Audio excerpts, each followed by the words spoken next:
Okay, welcome back to the channel once again. It finished Manchester United 3, Liverpool 2, and yet again it was the same old lethargic performance. And I've always said this season that Liverpool look like a team that is not well coached. But I think I need to revise that and say that Liverpool look like a team that is not coached at all, because this was atrocious. And we go back to the same old narrative that we always end up with after every game. It is either the first half is atrocious or the second half is absolutely nothing to write home about. United didn't play very well today. They didn't have to. They didn't need to be excellent today. They just needed to go through the motions and win the game. It was that easy. It was that simple. Because Liverpool had nothing about them, no mentality, no fight, and there was no plan. You could see right from the onset that Liverpool came into the game not knowing exactly how to go about the game. It was just tippy-tappy, moving the ball around slowly. Every single player who received the ball taking 2-3 touches before they release it. And it was very easy for United to sit in their ship and just counter, play on the transition, get the ball, pass quickly and move with the ball. They kept it very simple, United. But Liverpool had no ideas. There was nothing that you could see and tell yourself that this looks like something that we can replicate going forward. We can constantly rely on to create chances. There was nothing created, to be honest, in that first half. There was no chance created in the first half. Liverpool had all the possession, but on dangerous areas in their own half, back passes upon back passes to the defenders and also to the keeper. We couldn't build up in any quick or in any way that you could say that this team really knows what they are doing. I really think that Liverpool would play better if we had no manager, if we had no coach, if the players just rocked up every week and played. I think we would have been third place or even second place by now, because Liverpool throughout the season are going on to 19 losses. And I do think that even without this manager and a slot, Liverpool would have won more games this season, because I really don't know why we have a manager. I don't know what we do on a weekly basis, on a daily basis, on the training ground, because nothing has changed. Right from the first game of the season till now, nothing has changed. We got knocked out of the FA Cup. We got knocked out of Carabao Cup. We are out of the Champions League. We have 1 week to prepare for this game. And you could see clearly the players came in not having any clue. It was as if we didn't expect United to play the way they were playing, even though everybody in that stadium, except the Liverpool players and the coaching staff, knew how this Manchester United team have been playing under Carrick. That we had nothing about us. There was no confidence in the way we were moving the ball. And I don't want to go on to single out players. I've seen people online doing a whole lot, blaming Frimpong, mentioning names. For me, if you really understand the game, you wouldn't single out any player. This is all about coaching. It is all about coaching. Because you can't tell me that this United team, player for player, are better than Liverpool. Absolutely no chance. Absolutely no way. We had more quality on the field than United, arguably. But even if you don't agree that we had more quality than United, I think that at the very minimum, we had the same quality as United. So I don't really understand why United were able to dominate the game the way they dominated. Absolutely dominated the game in the whole 90 minutes. For me, I'm not hearing anything about improvement in the second half. There was no improvement in the second half, because that second half is the barest minimum that we are supposed to be playing. That is the barest level that we need to be playing every single game. And we needed to play much better than the second half in this particular game to even get a draw. We needed to play much better than that. So you can't play well for 20 minutes in the second half and tell me that there was an improvement. There was nothing like that. And this has happened countless times. If this was the first time we were experiencing this, I would have blamed the players. I would have singled out players. to say that, sorry, this person should have done this person should have done that, or he failed to do that, he didn't play well. I'm not going to blame any single player. People are talking about the goalkeeper. Woodman did nothing wrong today. This has nothing to do with Woodman.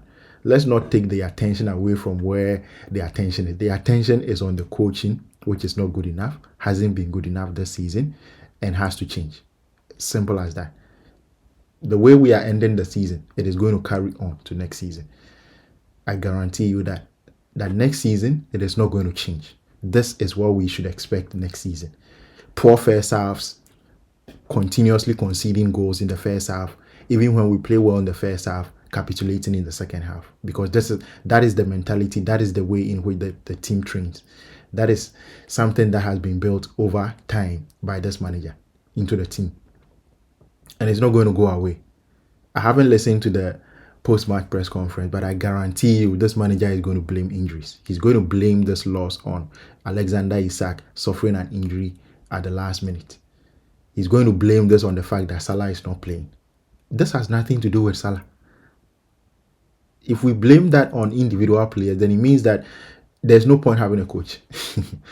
Because the players are winning the game for themselves. The coach is not giving them any help. There is no plan. So the players go on and show individual brilliance and we win games. So if the manager ends up blaming, I'm sure that is what is going to happen. I'm not even going to guess it.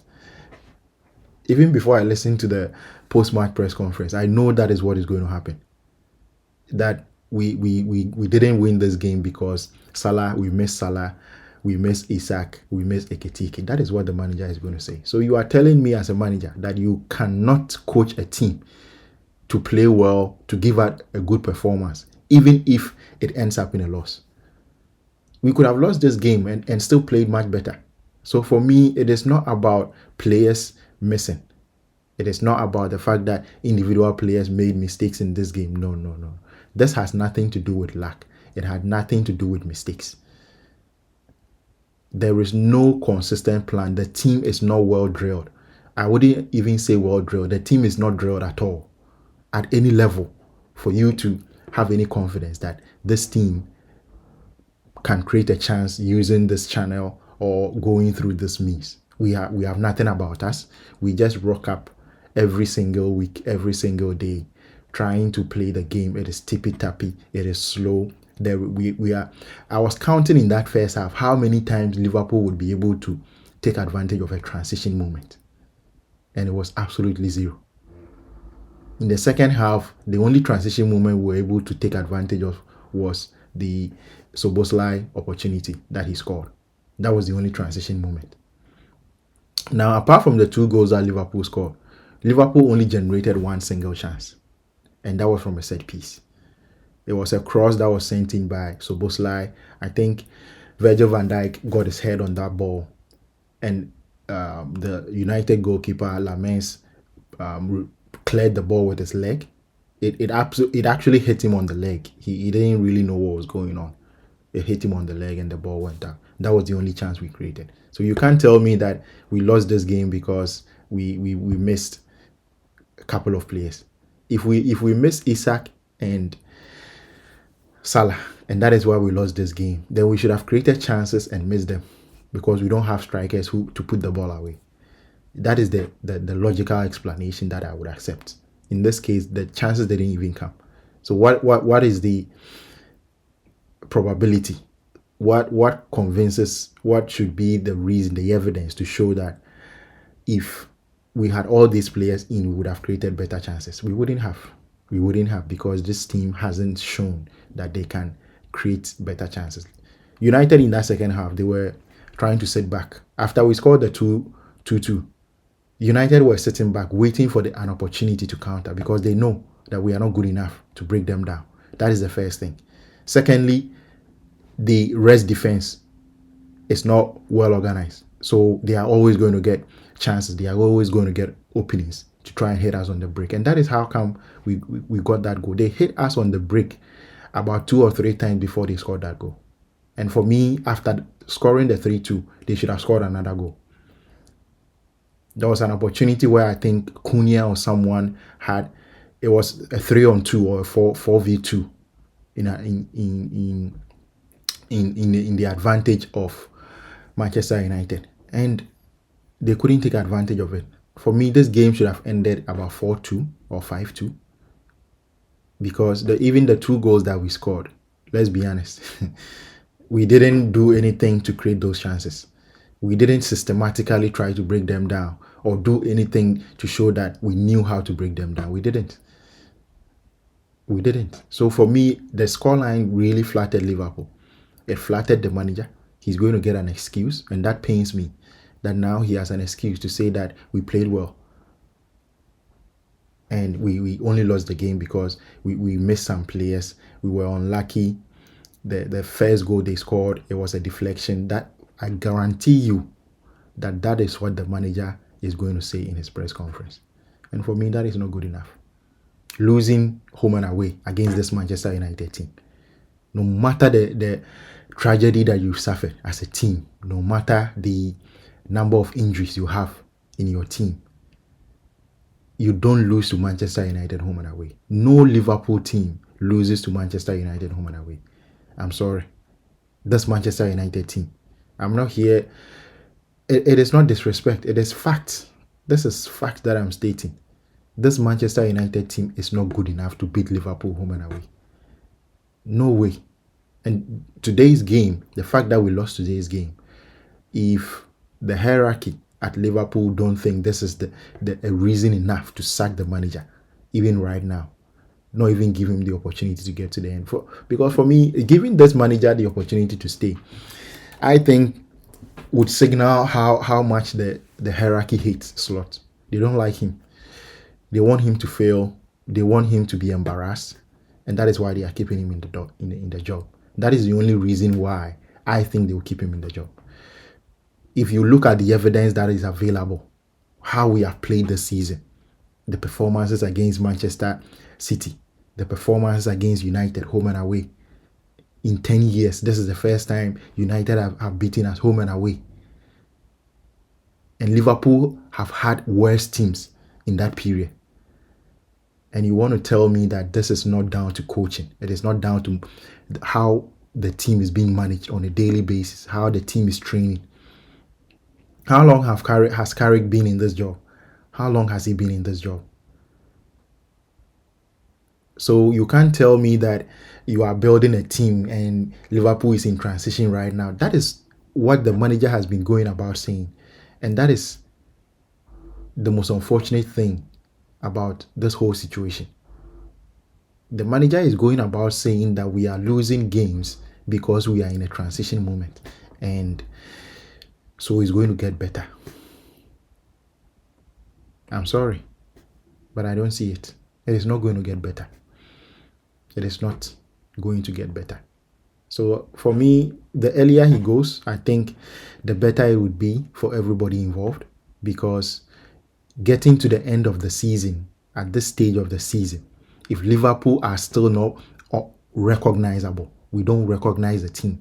If Liverpool are playing and you sit at the back of your television watching the game, Liverpool is a pale shadow of the team it was just a season ago, just 10 months ago. For me, that is unforgivable. That is something that you cannot explain away with any tragedy that happened in the summer, with any amount of injuries.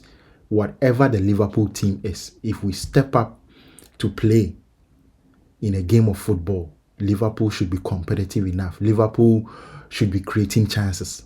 Liverpool should be defensively solid. I don't care how many injuries you have. I don't care how many under 17 players, under 21 players you have in the team. And I look at towards the end of the game, and the manager brings on Federico Chiesa, taking off Ibrahima Konate to replace him with Federico Chiesa. That change this season has never worked once. It has never worked. Not a single time. So why keep doing it? Why do you keep doing it? It hasn't worked. So what makes you think it's going to work this time? He makes that change and it completely shatters the shape of the team. We couldn't create a single opportunity even after that. So why keep doing the same thing and expecting different results? Isn't that the definition of insanity? Isn't that the definition of insanity? So we keep doing the same things and expecting different results, which is absolute madness. For me, this Liverpool team shouldn't be losing this game or even home and away against this Manchester United team. I don't care what has happened. I don't care the players who play. So that is why I'm saying I'm not going to sit here and single out players and say that Frimpong didn't play well. Why did Woodman do that? Woodman is a lousy is a lousy goalkeeper. He shouldn't be in the team. No. This is Liverpool. Whether you are the third keeper, the fourth keeper, or the fifth keeper, once you are in the field of play, I expect that the manager would give you some confidence to play as if you are the best goalkeeper in the world. Good managers make below average players world class. That is what you should know. Average coaches or poor coaches make excellent players, world class players, look average. For me, I'm not going to sit here and blame the players. No, I blame the players enough. At the beginning of the season, towards the middle of the season, at the back end of December, entering January, I was blaming the players. But now that we've had enough time to turn things around, the manager has had enough time to turn things around, and nothing has changed. It is down to the coaching, and it is not good enough. Every single one of the coaching staff should be let go. They are not good enough.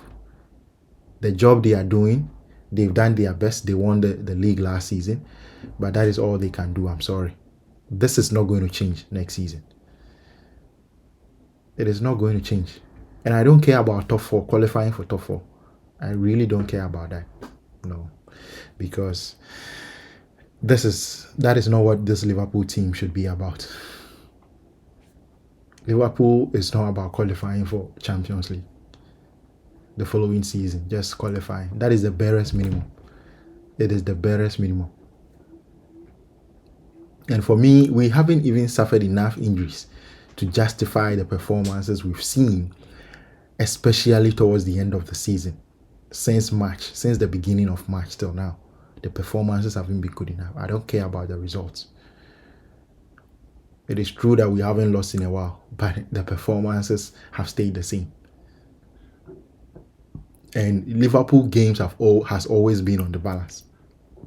It has always been down to luck, unlucky, lucky, unlucky. And that is what the manager keeps talking about. So if you're a manager and your team wins or loses based on luck, then what is your job? What are you doing in the dugout? Why are you being paid the huge sums of money to stay in the club as the manager? If everything is down to luck, then we shouldn't have a manager. The players should just rock up, play their game, and if they are lucky, they win. If they are unlucky, they lose. Everybody will be okay with that if there is no manager in the dugout. Because that is what this manager has been saying constantly, that it is down to luck. Unlucky, lucky, unlucky. The performances have been the same, even though in some games we've lost and in some games we've won. It is absolute atrocious. It is something, it's something that is embarrassing to say. You shouldn't be saying that as a manager. You shouldn't, even if that is the case. Don't mention it. Take responsibility for once and say that I haven't been good enough. Pep Guardiola said it last season. He said it. He hasn't been good enough. And that was the only reason. Pep Guardiola wasn't good enough last season. It is not about the players. It is not about anything else. It is about the coaching not being good enough. That is it. Because players want to play well. Players want to do well. They want to win.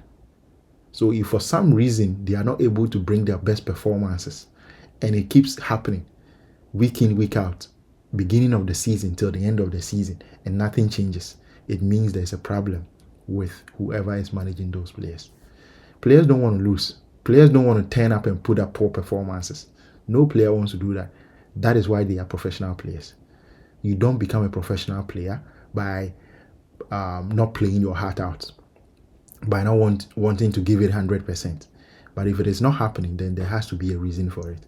And that is why teams have managers, have coaches who lead the team. Otherwise, we will just buy the best players in the world, put them together, send them out on the field to play because they have quality to win games. But to consistently churn out performances, to consistently create chances, to be consistently defensively solid, that is where the manager comes in. And the fact that we have been inconsistently conceding goals, chances, not being able to create enough, for me, it is down to the management. It is not good enough. Why do we keep having these first halves? Why? That is the question we should ask ourselves. Why do we keep having lethargic first halves? Tippy-tappy football that takes you nowhere. 2 touches every single time. Every area on the pitch, we take 2 or more touches before we release the ball. Players don't know when and how to play quick one-touch football, pass and move. Players don't know how to do it. Why? Carrick came in only a few months ago, and Manchester United are able to play quick one-touch football, pass and move. They are able to do it on a consistent basis. Why? Why is that the case? Thank you very much for watching the video. I'm not going to ask you to subscribe or like the video or share the video or even comment. But you know what to do. Do what makes you happy. See you.